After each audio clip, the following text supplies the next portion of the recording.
Welcome to the Firepreneurs podcast. I'm your host, Jeff McDowell Jr. And I'm Bennett Grove. Between us, we have 20 years of firefighting experience. And over 15 years of experience building, growing, and leading small businesses. Each episode, we get after it by discussing leadership, life, and development. We'll also unpack the wins and losses that we've experienced along the way.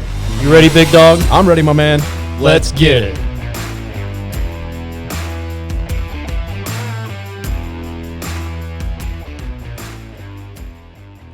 Welcome to another episode of the Firepreneurs podcast. Today, I have on Hiking Bob Falcone. Bob is a retired firefighter, Air Force veteran, nature enthusiast, and professional photographer.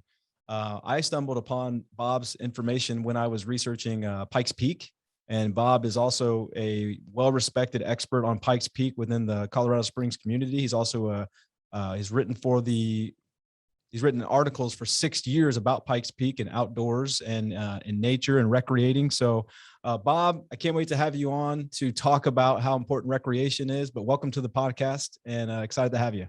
Bennett, thanks for having me on. I appreciate it. Bob, so first, before we get into all the things about recreation, outdoors, hiking, Pikes Peak, why don't you take us back and how'd you get into firefighting and how'd you get into the Air Force? Because we have that in common. Yeah, growing up, I grew up in the era of watching Emergency and Adam 12 on TV for people. And if you remember those shows when they were new, then you're really old like me. And you know, I didn't know whether I wanted to be go in law enforcement or firefighting, and joined the Air Force. I first became a firefighter on my 18th birthday, right after high school, and joined a little volunteer department in my town. About 8 months later, I decided to join the Air Force. Joined as a security police at the time. Now they call them security forces or what have you. Yep. And was sent to South Dakota. Was guarding nuclear missiles, and occasionally I'd pick up a little extra time doing base patrol as a security police officer. And then I was on a volunteer department just outside the main gate, and continued my fire service. When I left the Air Force, I went back home to New Jersey and continued with my volunteer service, and then kind of got the itch to do a little more.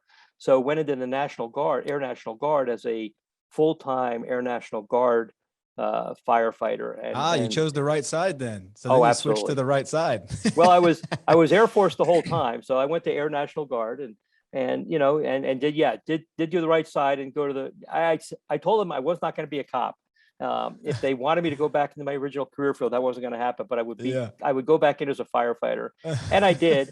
And it was one of those Air National Guard positions where I was a state employee. So I worked for the state at Atlantic City International Airport. So we had a huge civilian population there. The FAA has their testing facility there. So during the day, there's 10,000 people there. And there was actually two fire departments. There was the Air National Guard Fire Department and then the FAA's civilian fire department. We worked very closely together. We had alert aircraft stationed, 500 feet away from the fire station. The control tower was above us. So pretty active fire department, lots of emergencies. And then we did a lot of response out to the civilian roads around us and stuff like that. So enjoyed the heck out of it. But realized that and became, in 79, in 79, became an EMT while still in South Dakota, kept that up in New Jersey. So I did EMS work, also. And about 30 years ago, my wife and I did, about 32 years ago, my wife and I decided New Jersey may not be the place we wanted to stay, although we both grew up there. And we looked around the country and we came to Colorado Springs, which at the time was a city of about 250,000 people. Fell in love with it, moved out here as soon as we could. Had to leave some things behind. Left the military at that point, and joined a volunteer department. Got hired by a career department here, and kept that up. Kept my EMT. Started learning arson investigation and started working on my off-duty time with the sheriff's office here, doing arson investigations. Created the arson unit at the fire department I worked at, the Pueblo, Colorado Fire Department. and retired about 5 or so years ago. And there I am. So you retired from Pueblo. Was the department you worked for? Yeah, Pueblo, Colorado Fire Department is where I retired from. Awesome.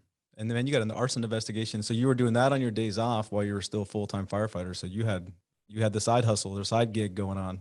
A little bit of one. It was an on-call kind of a thing. So, Got we it. were on call, but we go out there pretty frequently. And we didn't really have an arson investigation unit at the fire department. And the chief that was there when I was there wasn't interested in one, but we hired a new chief when he left, and he had previous experience as an arson investigator. So he allowed me as a driver engineer to actually start an arson investigation unit, lead that up. And basically told me I was the content expert. So regardless of my rank on the fire scene, when it came to investigations, I was the guy who would run the investigations and stuff like that. And that team still continues to this day, even though I've long left the fire department. I was going to ask you about that. Is it still there? That's pretty awesome. Yep, they're doing really good work down there, and they've really upped the game on fire investigation, arson, prosecutions down there. So I'm real proud of having left that that legacy behind, I guess you could say. Yeah, I was going to say that's an amazing footprint to leave in the fire department there. Yeah. So what point in your fire career, and we talked a little bit about this ahead of time, but where did you start to? You obviously were drawn to Colorado Springs because of the beauty of the area, but at what point did really recreation, outdoors become a passion or an escape for you, or maybe both? Well, I lived in a rural part of New Jersey. So if anybody's been, and especially the Air Force guys who might be listening to this, if they're familiar with McGuire Air Force Base, I lived about 40 miles south of there in a very rural area in Atlantic County. So I was always kind of connected to the outdoors, but not as much as when I went, first joined and went to Rapid City and lived in the, Rapid City is a beautiful little town at the foot of the Black Hills, and really got exposed to the wide open nature of the West and started hiking, and I spent a lot of time hiking in the area around Mount Rushmore and that area. And that was also part of the draw to leave New Jersey when I went back. I was like, I kind of like this, but I want to go somewhere else. So came out here to Colorado Springs because it's at the foot of Pikes Peak. There's this whole mountain range here, and there's millions of acres of open land to go and hike and recreate in. And it was just kind of a natural offshoot. It's why we moved here to begin with, and just kept going from there. And just my days off from the fire department, we'd go out and hike and find another trail to hike and find another trail to hike. And that kind of everything blew up from there, I guess.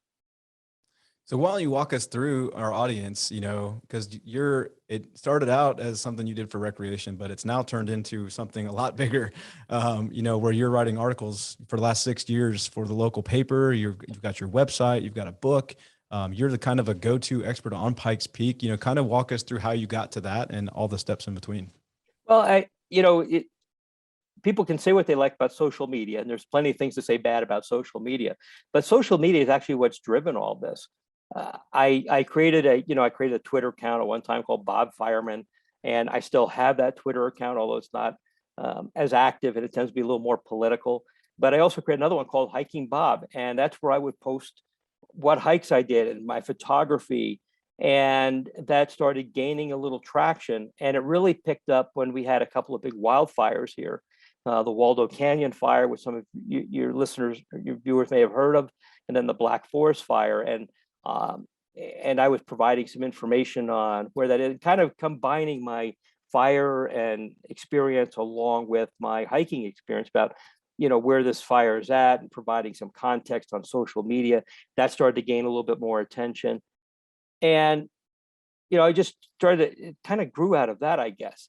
And what happened was the local weekly newspaper here that I now write for, the Colorado Springs Independent, wrote an article about, the 5 best places to go hiking or whatever it was. And it was really not a really good article. And I didn't think the person who wrote it actually, experienced it. They probably just picked up a list from someplace. And on social media, I kind of said, this article stinks. And this is Colorado Springs. This is the hub for outdoor recreation. This is what you're giving people. And kind of said, you need to find a writer. And man, you threw some heat at him. A little, I was. And the problem was people rely on them to provide information. They need to provide good information. Yeah. So I threw a little bit at him, and then a couple weeks later, I get this message on Twitter. Hey, can you give us a call? Sure. Called up there, talked to one of the editor, a guy named Craig, who's just a great guy, and he goes, "We want you to write for us." And I'm going, "I'm not a writer. I'm a firefighter. I'm an arson investigator. I can write you a police report. You want to bore everybody to death? That's how I write." I go, "No, we want you to do it. We think you have a good voice." Okay. So I figured the worst, and it was like twice a month, and it would be an online column. And I figured the worst I can do is I can do this for a couple of weeks, and they'll decide that, yep, he can't write, and throw me to the wolves and say, just leave. Okay, Yeah, fine. 6, 7 years later, I'm now writing for a weekly. It is the most clicked on section of their website at the Colorado Springs Independent. It's widely distributed and widely quoted, and then of course I support it by posting it. I now have an Instagram account, a separate Facebook account, Twitter accounts. I have a newsletter, and I just spread the news there, so it helps them, it helps me, and I think I've gotten a reputation that when I write about a trail to go on or a mountain to climb or where to go, like this week is where to go to take fall colors photography, because we're having our aspens are changing. You see that picture over my that shoulder there. The aspens that are changing, and people know that when I write about that stuff, I've actually gone out there. I'm not lifting somebody else's article. So if I say this Right. is a hike to go on, and I write about it, it's because I actually have done it. And I actually post every hike I do on my Facebook page so that people can see what I'm doing and how many miles I've done in the year and how many hikes I've done and how many my dog Cole has gone with me on. And he gets more likes than I do if I post a picture of him. And it just kind of has grown from there. And then an offshoot of that was the podcast that came from that. And so it's just kind of it's very organic and not where I pictured I was going, especially after retirement. But this is where we're at. So I want to call out something on your podcast, which just from, we just passed the 1 year mark. So it's our first year, and, trying to establish a weekly cadence is something that we've been battling. We didn't quite hit it in our first year, but I think our second year, we're finally going to get that steady weekly cadence. But just that, as somebody who's got a podcast, that's difficult, but you have a pretty amazing track record on this. And I think the podcast is 5-6 years, and you've hit a weekly cadence the whole time. Something like you guys are coming up on 300 episodes or something, right? We, as of time we're recording this, the current episode is number 270, and that is Awesome. 270 straight weeks. We've not taken a week off. We've not posted a repeat of a podcast. So we haven't said, well, we're going to repackage this one and do it as the next podcast. I'm not sure how long I can sustain that, but so far 5+ years into it, we're doing it. And it's I've been asked, how does that happen? I'm like, well, it's outdoor recreation in Colorado. There's no shortage. Yeah.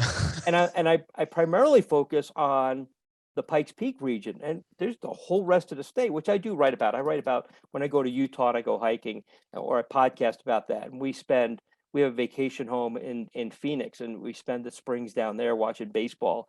And I'll write about that because I know other people from here are either spring breaking in Phoenix or going down there for spring training baseball. So I tell them, hey, when you come down here, here's where you should go hiking. Here's the place to go. And I'm taking pictures from there, and I'm active on social media. But yeah, there's no shortage of things to talk about when it comes to outdoor recreation here. So that kind of makes it easy. I picked a topic that there's always something going on, whether it's summertime and we're out hiking in shorts and the sun's up till 9:30, or it's in the winter time when we're out snowshoeing or cross country skiing. There's always something to write about. And the podcast title is The Hiking. Tell us what that is. Outdoors with Hiking Bob. Outdoors with Hiking Bob. Awesome. So listeners, that's a good place to go whenever you're looking for some good advice. And I've read some of your articles. And so I want to now give you an opportunity to pick on me a little bit because so how I kind of originally came across your information was I was researching, wanting to do a hard thing next year. And I stay in good physical condition. I try to exercise daily, and I like to go on trails. That's what I do to reset mentally. I like to go out on a trail in Indiana and hike and try to take my boys, but sometimes I can't go as far when I'm with them. So every now and then I try and find one for myself, but I was like, you know what, next year I'm going to set a tough goal for a starter like myself, a beginner, and I'm going to do something hard next year, and I'm going to find something to summit. That was like in my mind, right? Just, oh, that sounds good. I'll find something to summit. So I type in, what is a good, what's a great peaks to start your climbing career as a beginner? That's kind of what my search was, right? And I came across Red Bull's website, and I got Pikes Peak as number 2. And I was like, Pikes Peak, Colorado. Yeah, done. There you I'm go. gonna do that. And so I start searching it, and I'm like, oh, I can do this. Now you get to pick on me. Why is that not a good place to start? Well, Pikes Peak is popular because it's literally right outside my window here, and it looms over Colorado Springs, and it's 14,115 feet tall. It is from the summit of Pikes Peak is where Helen Hunt Jackson got the inspiration to write America the Beautiful. So it's extremely popular. It's right here. Literally, I could be at the base of the trail to go up to Pikes Peak in 20 minutes from my house. Why is it a bad idea? It is, although it's popular, it is by no means an easy hike. The elevation gain from the bottom to the top is more than 8,000 feet, and it's a 13-mile one-way hike. If you can't walk 13 miles in your hometown, not with 8,000 feet of elevation gain, you're going to have a difficult time doing this. And if you're coming here from a much lower altitude, because when you start the hike on Pikes Peak, you're starting at almost 7,000 feet. If you don't live at that altitude, you're already behind the curve, because you need to get acclimated to this elevation. So it's 13 miles one way. Those of us who live here can do that in 6 to 8 hours, depending on your fitness level. An old fart like me with a couple bad knees, more on the 8-hour end of things. So you have to take into account what time of the year you're going up there. And I get requests from people, I want to go up there in November. And I'm like, that's a really bad idea. We don't have enough daylight for you to do it. Sure, you can do it by headlight. But here's what you have to consider is you're not only hiking up Pikes Peak, which has a highway to the top and a beautiful new huge visitor center they just built up there. I was at the grand opening of that huge visitor center. But you have to, but it's a toll road. So they closed the road at the bottom. You have to make sure that when you get to the top, you have a way down planned. And if your plan is you're going to turn around and hike down, that's a really terrible idea, because now it's 13 miles down. And while downhill sounds like it's easy, I can tell you that it's not. It's steep. On your way back down, that top 3 miles above tree line is rocky, and those rocks want to roll out from under your feet. And it's a long way down, and you use a whole different set of muscles that you didn't use going up, and it's a horrible idea. That being said, people do it all the time and do it very successfully. You just have to plan for that. So you want to do this thing earlier in the year, and my recommendation is do it like in mid-June. You have a lot of daylight. Our monsoon season here, where we have thunderstorms every afternoon, hasn't started. You don't want to be up there above tree line, get struck by lightning, which occasionally happens. And there's enough daylight that you can actually do the whole thing in daylight. And the summit and the highway are open, that if you start at daylight, which is around 4:30 a.m. here, you can get up there in time that somebody could drive to the top and meet you and give you a ride down. Or we have a shuttle service here that caters to outdoor to hikers and cyclists, who they can come and pick you up for a fee and drive you back down to your car at the base of Pikes Peak. And a lot of people miss those little nuances, and they end up going up there and they get to the summit and the highway's closed and nobody can come get them, and now they're stuck at the summit, which you can kind of hide someplace up there. And what happened additionally with that was people would call the Pikes Peak Rangers, they would come up there to unlock the gate, come up and drive, and the highway that goes up there is 20 some odd miles to come up there and pick you up and drive you down. And that was getting abused. So now if you call the ranger after hours to come get you, it's a $500 fee per person that they haul back down, because they had to do something. They're not out to make money on it, but they had to do something to enforce to people that you need to plan better. So what I've been recommending now, all is not lost. There's a place called Bar Camp, named after Fred Barr, the guy who created the Bar Trail that goes up there.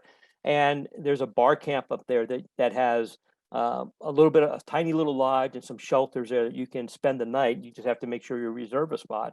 And usually what I tell people is hike up to that. It's about 6 miles to that point. Spend the night there. get a super early start, make it to the summit, and then you can arrange for somebody to pick you up on the way down and then come down, or you can come back down after you get up there, spend another night at bar camp. The people there are wonderful. If you reserve it in advance, they'll make you a nice spaghetti dinner and then hike the rest of the way back down. And that's usually what I recommend. But people just don't think about those little nuances about how they're going to arrange to get down, how much daylight they have, how long of a hike it is. But that's my job. My job is when somebody like yourself or somebody else contact me, say, here are the things you need to consider. If you have planned for all this, then have a good time. I hope you make it to the top. I think you will. You're going to enjoy yourself. The views are incredible. You've summited a 14,000-foot peak. And by the way, there's 52 other ones here in the state, and Pikes Peak, not the biggest one. And but there are, and the other thing I recommend to people, there are easier hikes to 14ers in Colorado. There's many of them that are 4-mile round trip hikes. You start higher, of course, and they may be a little steeper, but they're 2 miles each way, and they're a whole lot. There's no such thing as an easy 14,000-foot peak. Just some are easier than others. And so that's usually what I recommend. But people are attracted to Pikes Peak because it's right here. They can sit here in Colorado Springs, sit at one of our many microbrews and sit there and look at Pikes Peak. Oh, I can climb up that. And yeah, maybe you can, maybe you can't. So that's my thing is it requires more planning than people realize. Yeah. And I'm not there my goal is not to tell somebody not to do it. My goal is to say, if you're going to do this, you just need to plan for all of these contingencies. And like I said, we're firefighters. We're, risk management, risk assessment is what we do. And just plan for these things. If you have all this stuff figured out, you know how you're going to get down, you know how you're going to get up there. You know what do you have a bailout point where you decide you're not going to go? You're going to have a great time and you're going to enjoy yourself. And that's ultimately my goal. Is I want people to enjoy themselves and do it safely when they're up there. That's well said. I think the preparation is the thing that's going to prevent the poor result. If you have good preparation, you can prevent the poor result. So now that being said, if you were to, let's say you've got someone like me, and I'm going to do it no matter what. Right. And I'm going to go, like you said, so I'm starting in June. What's a resource? Cause I found another website where you're actually cited as the, on the article. I think it was pikes-peak.com, right? Pikespeak.com, I believe it is. Yeah. And they have a pretty good check down of like how to get prepared for it, right? But you're quoted in that article, I believe, or did you write that? I think I provided them some of the content. They incorporated that into their article there. Yeah. The- So that's good. I was gonna say there, if you want to, the mistake a lot of people make is they come here from, my joke is they were in Kansas yesterday and they're here today and they're going to go hike up Pikes Peak. You need a little bit of time to acclimate. So my recommendation, if you can, is to prepare for being at this elevation, which means maybe spending a few days here. Here my house is at 6,300 feet, and spend some time here. And if you're a jogger, try going jogging around the Garden of the Gods Park, for example, one of our iconic, beautiful parks here in town. And if you can do that couple laps around there, which may be 5 or 6 miles, and you're not, laying on the ground, clutching your chest, gasping for breath, you're probably going to be okay. And realize that the trick to a lot of this too is a slow, steady pace. And what makes Pikes Peak interesting is the first 3 miles, the bottom half of the trail, are the worst part of that trail. It's very steep, a lot of switchbacks. When you get past that, it actually gets to be pretty easy until you get above tree line where it gets a little more difficult. That's actually what you need to do. And you need to be honest with yourself about your capabilities. Can you really do this? Like I said, can you hike for 13 miles around your city where you live? If that's difficult for you, this is not going to be any easier, especially when you start at 7,000 feet and go up there. So those are the kind of things, to keep in mind. And then of course remember the goal is to enjoy yourself. So you end up, if you push yourself too hard and you end up being a search and rescue mission, you haven't enjoyed yourself. And there's other mountains around here we have one in Cheyenne Mountain State Park here where I'm on their board of directors and volunteer. We have a great hike there to Cheyenne Mountain, which is 9,000 feet. and that's a difficult hike, and it's 14 miles round trip. Maybe that's a good starter to do. Mm. And if you can do that in a day and feel pretty good about yourself, then maybe it's time to look at doing a 14,000 foot peak. Or you can go deeper into the mountains, Quandary Peak over by Breckenridge, or Mount Bierstadt over by Georgetown off of I-70 are 14,000 foot peaks, but they're much shorter and they're, like I said, quote unquote, easier. But they're insanely popular, and sometimes the trail up there looks like a conga line of so many people going up there. But that's a way you can do a 14,000 foot peak without subjecting yourself to a 13 or 26 mile hike. It's just a matter of keep that, and that's one of the things I do. You looked up 14,000 foot, you looked up a peak to summit, and it gave you Pikes Peak. It didn't give you the details about what was involved in it, and that's my job. and that's my job on my podcast, my column, my occasional TV appearances. My job is to just say, this is a great idea if you want to do this, but keep all these things in mind and be prepared that this may be what happened. I've been a search and rescue mission on a hike, and it was nothing to do with not being prepared. It was it was just an incident happened, and I had to have search and rescue come. It was a walkout. I wasn't injured, but I was even a search and rescue operation last year, and I know what the heck I'm doing. So it's anything can happen to anybody. The outcome depends on how well prepared you are, how well informed you are, how well educated you are about what you're doing, and then after that is be able to keep your wits about you. As firefighters, we're all accustomed to that, so that's easy for us. For the general population out there, not so much all the time. So this is a good opportunity to segue to why I was talking to you ahead of time about recreation. Like in my own company, we set recreation goals every week because I think it's important for our team to unplug from the fray, get out from in front of a screen and go do something outdoors, because I just feel like it's so healthy for the mind and the body and everything. But especially as firefighters, it's already a stressful career field as far as sleep deprivation, just these things that we see and do every day. It can be fatiguing on the mind. So, these ideas that you're saying, just to get ready to do something like Pikes Peak, even those sound just like amazing. And that those kinds of activities they're just good for you in the mind, body, and soul. But I mean, how have you seen that impact, because you worked in Pueblo, and you also have now been doing this recreation and the fire service and firefighters or firepreneurs? Like, what kind of impact do you think that would have? I can't emphasize how much, for the people out there who are listeners who are still firefighters and, spend a lot of time on their job, it's a passion for us. Nothing I could have done in life would have been better than choosing to be a firefighter for 38 years. But you need to have something outside of the job, and something that is not, and as much as this is, your podcast is all about having an outside, you need to reserve time to just go out there and do something that is not a job for you. And the benefits of outdoor recreation to your mental health, not only mental health, but physical health. Obviously, your emotion, you're moving, it's cardiovascular, it's great for that. The advantage of outdoor recreation to your mental health has been scientifically proven numerous times.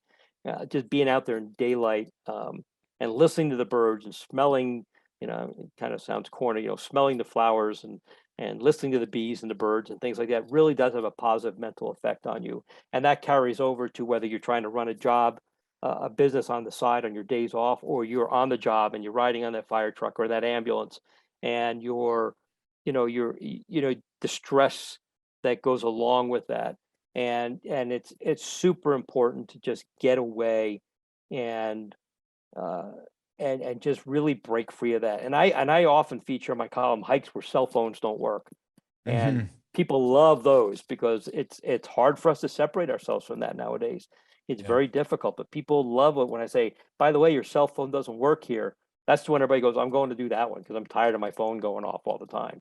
And but it's super important, I think, for people to just really get away. And if I may, just the other thing is, if you're a firefighter and you're looking at retirement, this is the time to start thinking about what you're going to do in retirement. The last 10 or so years when I was working, I was already thinking about what am I going to do when I'm done doing this.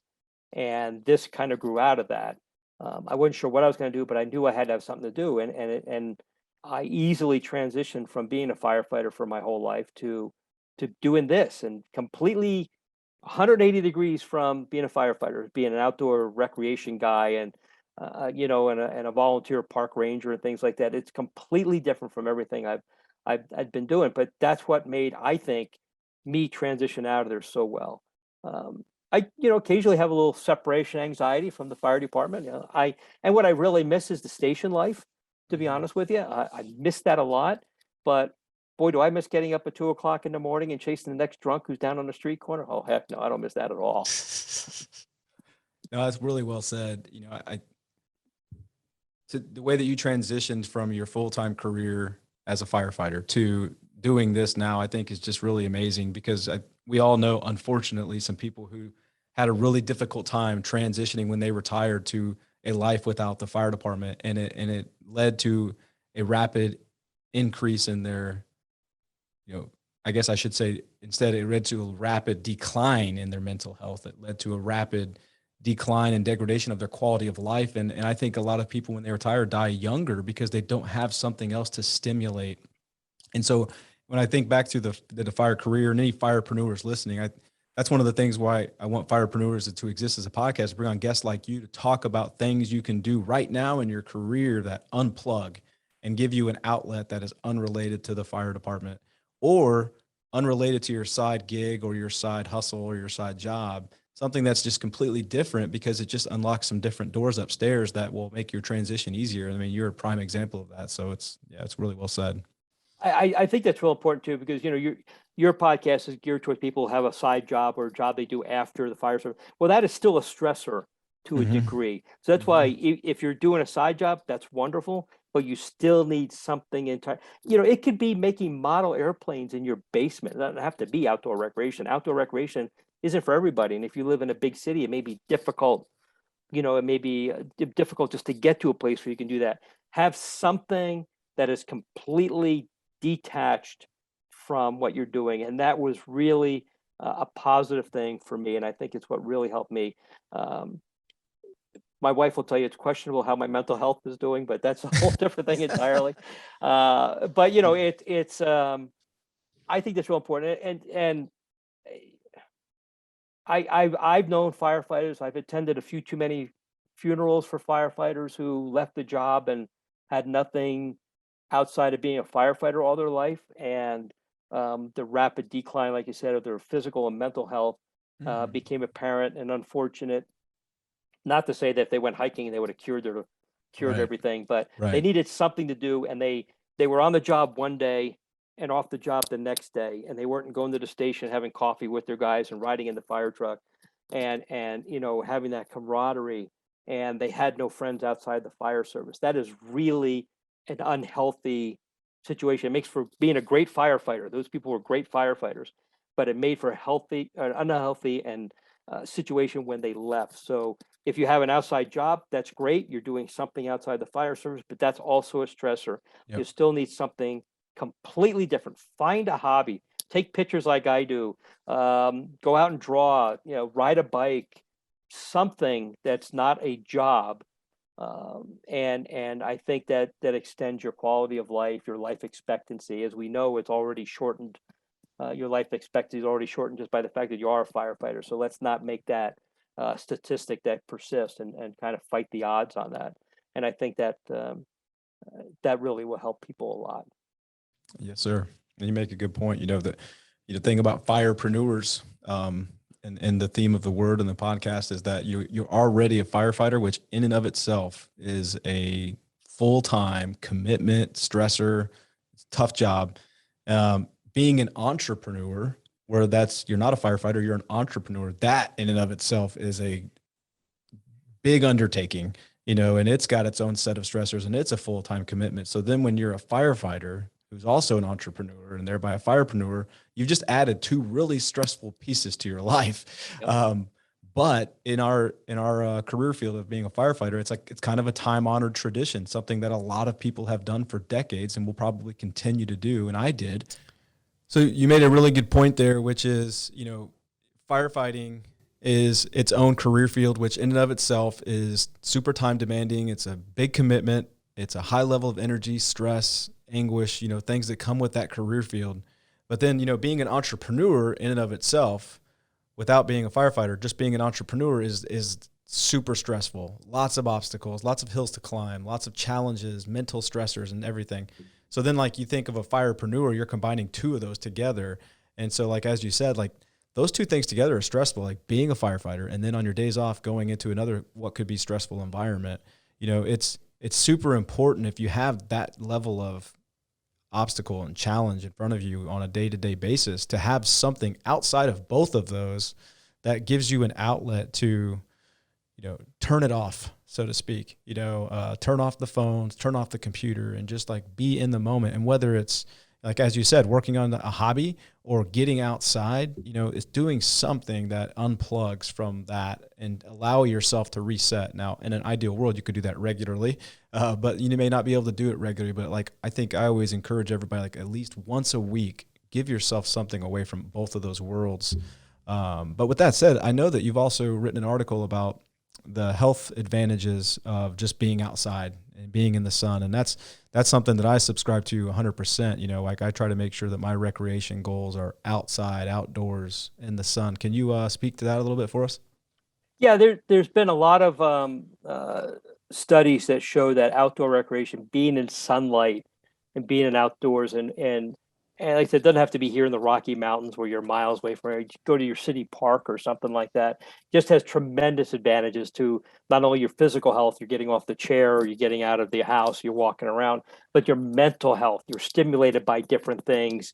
You're paying attention to what's going on. There's actually some studies that show that just actual sunlight itself falling on you is actually a mental health benefit to you. So uh, it's super important to get out every once in a while. Plus, you're not breathing that stale air, especially when with winter coming as we have now, that recirculating air. It's good to get the heck out of there and get some fresh air wherever you are, even like where you're at, and here in Colorado Springs, I'm in a big city. It's 500,000 people, but not everybody can drive out to the mountains. But we have plenty of city parks. Just go out there to the park and just walk around or something. Really makes a difference. I've got a dog that if I don't get him outside pretty soon, he's going to start gnawing at my leg.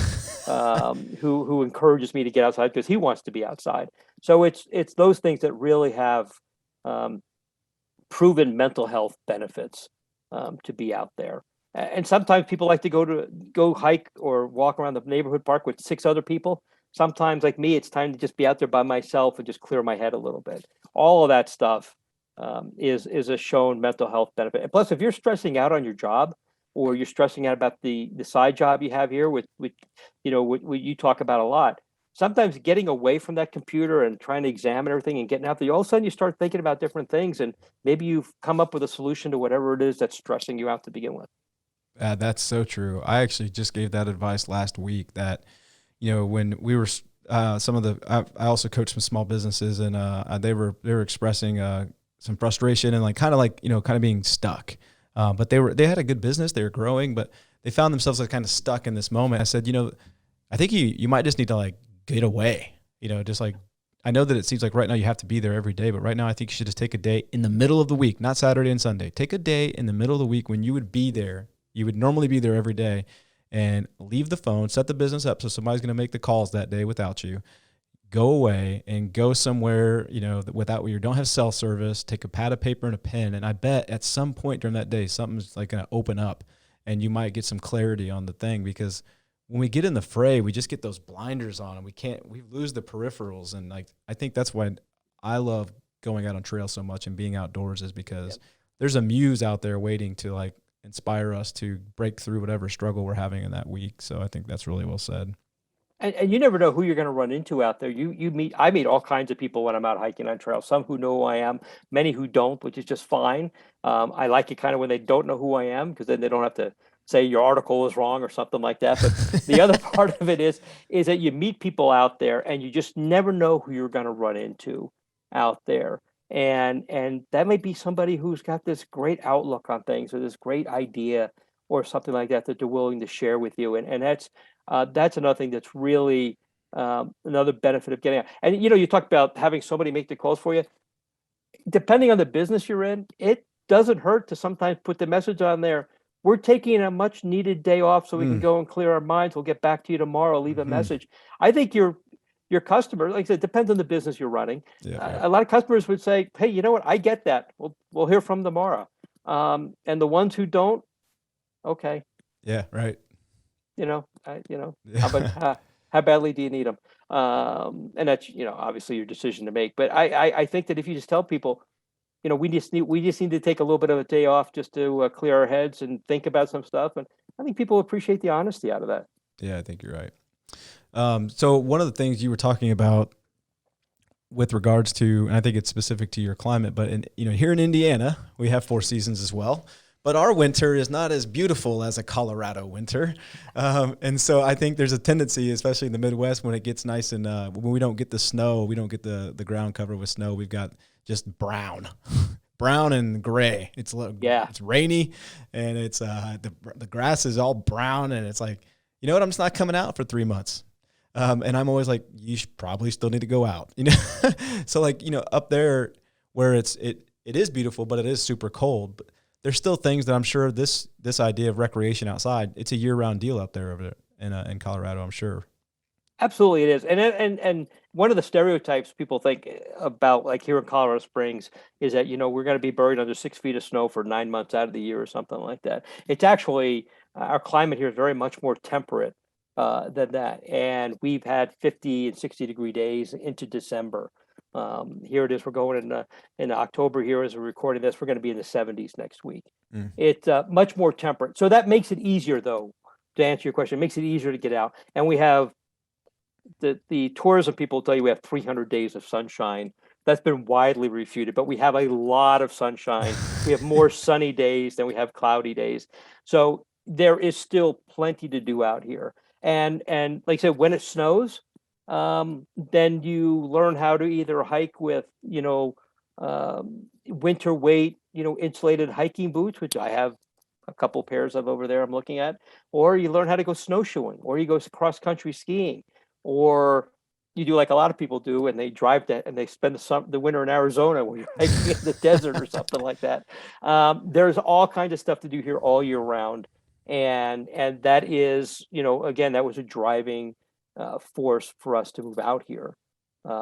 It can be brown and gray here. A lot of us photographers who've been spending a lot of time taking pictures of wonderful fall colors are like, what's going to happen? They're going to fall off, and then we're not going to have any snow for like 3 months. There's not going to be anything to take pictures of until it snows. Yeah. We're going to do? We're all going to catch up on all the pictures we've been shooting all year round and spend some time doing that.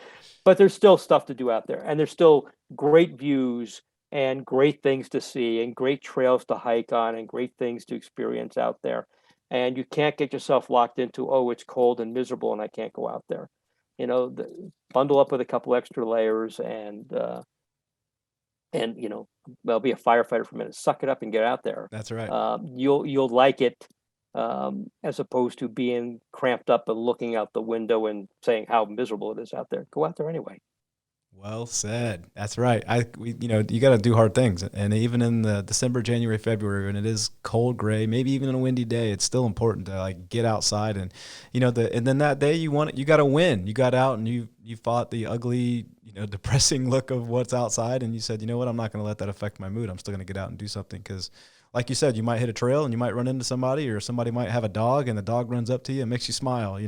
I think getting outside and getting outdoors, even in those dreary months, is important to fight the effects of what can be sometimes the mental toughness game, overcoming those obstacles. As firefighters, we're used to, that's what that whole life is encountering difficult situations and getting past them. So if one of those is forcing yourself, maybe force yourself, not the right word, talking yourself into going outside on a day. Obviously, if it's a blizzard outside and the wind's 90 miles an hour and it's 20 below zero, you take a break. Obviously, we're not talking about something like that. It's a good day to take a break. Don't become a search and rescue mission. Right. But when you tell yourself, you know what, it's a little chilly out there, but I've got the clothes and I've got some boots and I've got some gloves and maybe I'll just go to the neighborhood park and not stretch myself out too far. You're overcoming something. Yep. And it's something that you like doing, and it's something that is not your job or something like that. And I still think, I'm reminded of a quote that President Kennedy said, when he's talking about the space program, but he says, we don't do these things because they're easy. We do these things because they're hard. And that defines our life as a firefighter. And it defines how we do things when we're overcoming, an obstacle, and we're feeling a little worn down or something like that. So it's kind of the outlook I take on some of this stuff. Well, this has been an absolute pleasure for me. Everything you're doing it's easy to get wrapped up in it. I was on your website for quite a while and looking at your pictures. You've done an amazing job. The one over your shoulder there is just an example of how beautiful they are. And I think it's an awesome story that I'm grateful to you for sharing it with our audience, especially people transitioning from the career field to do something next. It's just such an awesome story. And then for people like me, it's awesome selfishly because you've put a lot of good intel out there so that I don't go out there and become a search and rescue mission when I go for Pikes Peak next year. But if our people want to reach out to you and connect, can you share some of the outlets? We'll tag them all in our notes as well. The best place to get me is at my website, hikingbob.com. I'm on Facebook, and it's at Hiking Guide. But if you look up Hiking Bob and you look for my little orange oval logo, you'll know you found the right one. On Twitter, it's at Hiking Bob. On Instagram, it's at hikingbob_CO. They're all there. But if you go to my website, hikingbob.com, there's a link to everything there. My columns, every column I've written at the newspaper, every podcast I've done, my book, my photography website. I do a email newsletter once a week that just sums up my most recent podcast and column, and also any other news I have. And occasionally I'll throw in a special offer code for my photography website. If you're looking for some photography, I'll throw in a discount code in there for people who get the newsletter. So all of that's available there. And there's also a contact me email link in my website. So hikingbob.com is probably the easiest way to find everything for me. Awesome. Can you talk about the book real quick while we close, just to everybody that's interested? Yeah, the book is called Tips, Tricks, and Trails, Hiking Bob's Guide to Hiking in the Pikes Peak region. It's available as an ebook, either on Amazon or directly from the publisher. It was designed mostly as an ebook, but you can buy a print version if you'd like. And again, there's a link to that off of my website, to either the Amazon page or to the direct publisher page. So you can get it from either outlet. And it's not a very big book, and half of it is about stuff we talked about, being prepared and how to be ready for hiking in this area, what you need to consider in equipment. And then the rest of it is some of my favorite trails. And I'm working on a follow-up book to that about some of my favorite mountain lake hikes. So we have so many lakes that are like 9, 10, 11, 12,000 feet, and hiking to some of those lakes. And that's another book I'm working on, but I've been working on that for a while. It's hard to find time. It's harder than you think to write a book about that stuff, but I bet it is. That's another one I have in the works. So so that's available out there too. Well, thank you for sharing that. And hopefully when I come out, I'll hit you up and look you up and come meet you in person. But thank you so much for coming on today and sharing all the wisdom, Bob. I'm going to be upset if you don't contact me when you come out there. So I may not do Pikes Peak with you, but we'll definitely take you I'll show you a good place to go get a beer and a burger when you're done. That sounds great, sir. Looking forward to it. Bennett, thank you so much for having me on. I really appreciate it. Thank you so much. Thank you. Thanks for joining Firepreneurs today. We hope that we delivered value in your leadership journey. We humbly ask that you take the time to leave us a 5-star review, as that's how our podcast will rise in rankings and become available to more people. We'd love to hear from you, so you can email us by emailing firepreneurs@gmail.com. Follow us on Facebook, Instagram, or by watching us on our Firepreneurs YouTube channel. Stay hungry and get after it.